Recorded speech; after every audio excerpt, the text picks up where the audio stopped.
Good morning, Jeff Lazarus from Branded with Authority here in Las Vegas at the Odyssey program. We're here with Janet from Macmillan Publishing in New York. Janet, good morning. Good morning, Jeff. And tell us, what are your expectations from today's program? Well, Jeff, I think we all have to make a lot of decisions in our professional life. Sometimes we have very big decisions, we sometimes procrastinate because we don't know exactly how to go about them. So I hope that I'll come away from the program with a number of tools that help me to make these decisions better in a more structured way. Oh, excellent. I mean, decisions are a big deal that we face every day, both big and small. And Janet, do you have a certain decision, a particular one that you're hoping to make today while we're here?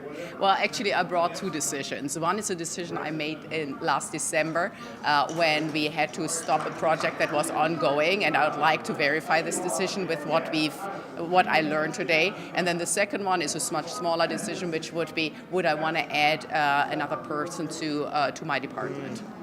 So you came with two decisions, two for the price of one. I did. I love that. So thanks, and it's going to be wonderful to hear at the end of the day if you were able to come to those decisions and what those were. I'll be happy to share my findings with you, Jeff. Excellent. So we'll check in with Janet as today goes on. Thank you, Janet.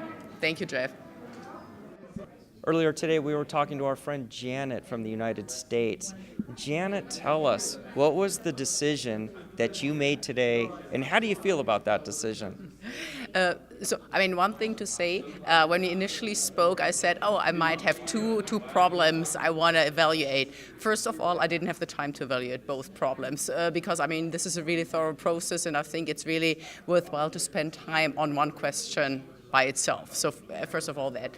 Then the thing that I looked at is in my company we had an increased pressure on cash flow, a much tighter cash flow situation. So I tried to decide whether to continue a project that I was working on or to stop that project under cash flow considerations.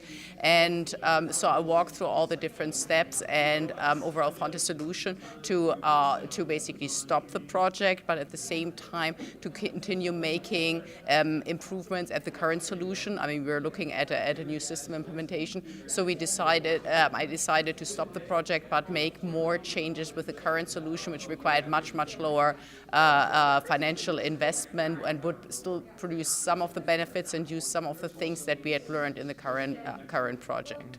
So. Wonderful set of comments. As you can hear, that decision making is a continuous process. It doesn't end just when you make the initial decision, but it goes under reevaluation from time to time. So Janet, your comments were actually very valuable. We can all learn from them, and thank you. Thank you, Jeff. It was a pleasure.